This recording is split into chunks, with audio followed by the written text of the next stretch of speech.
যিটো কামবেক কৰিলে সেইকাৰণে কংগ্ৰেচুলেশ্যন ৰিয়েল টাইম আমি মানে লাইফটো দুটা মানুহটো আমি বুজিব লাগিব। মোক সদায় মানুহে কয়, BTC অঞ্চলৰ মানুহে সদায় মোক কয় বোলে হাগ্ৰামা মহিলাৰীৰ ওচৰলৈ গ'লে বিপদত পৰা মানুহে কোনেও সুদা মুখে ঘূৰি আহিবলৈ নোৱাৰে। সদায় তেখেতে সহায় কৰে। আজি আমি নিজেই দেখিবলৈ পালোঁ।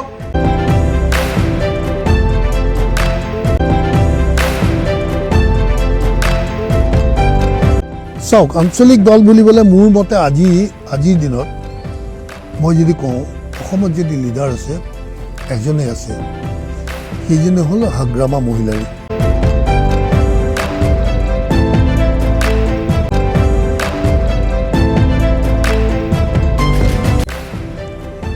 তেওঁৰ সমান উপযুক্ত লিডাৰ আজি অসমত যিজন নেতাই কেৱল ৰিলিফ দিম বুলি কোৱা নাই, ৰিলিফ শেষ হৈ যোৱাৰ পাছত বিপদত পৰা মানুহৰ কিছু সংখ্যক ঘৰ বনাই দিম বুলি কৈছে আৰু এটা মথাউৰি বনাই দিম বুলি ব্যৱস্থা গ্ৰহণ কৰিম বুলি কৈছে।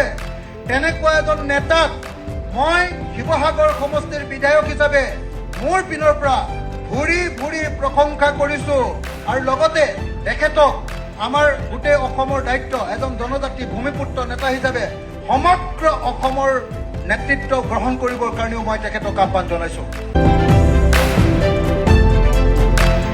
খুব ভাল, মুঠতে এনেকুৱা বিধায়ক আৰু মই ছেকেণ্ড পাৰ্চন মই দেখা নাই। আৰু অখিল দাদাই যদি কয় সেই গাঁওখন বনাই দিয়ক, তেতিয়া মই বনাই দিম একদম। অখিল গগৈ দাদাইতো পূৰা লাগি আছে, আমি দেখি আছোঁ, শুনি আছোঁ আৰু আজিও আমাক খুব ভালকৈ ৰিচিভ কৰি পেলাই আমাক অলপ ব্ৰেকফাষ্ট খোৱালে ভালকৈ, আৰু ইয়াৰ পিছত আৰু লাঞ্চো খুৱাব আমাক।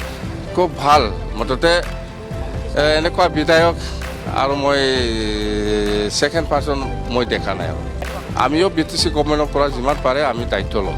কোনটো গাঁও বেছি এফেক্টেড হৈছে? নেপালী খুঁটি, কমল চাপৰি, সুন্দৰ পুখুৰী, বামুণ পুখুৰী, এইবিলাক নাজিৰা শেষ হৈ গৈছে গাঁও। অখিল দাদাই যদি কয় সেই গাঁওখন বনাই দিয়ক, তেতিয়া মই বনাই দিম।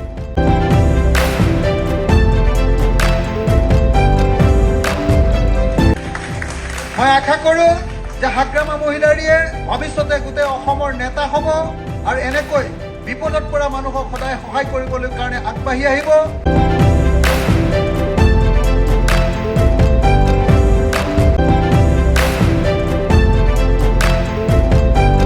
আজি তেখেতে আমাৰ মাজলৈ আহি এই সামগ্ৰীসমূহ বিতৰণ কৰিবলৈ অহাৰ কাৰণে মই ধন্যবাদ জনাইছোঁ আৰু পৰৱৰ্তী সময়তো বিপদ আপদৰ সময়ত তেখেতৰ পৰা আমি সদায় সহায় পাম বুলি আশা কৰিছোঁ।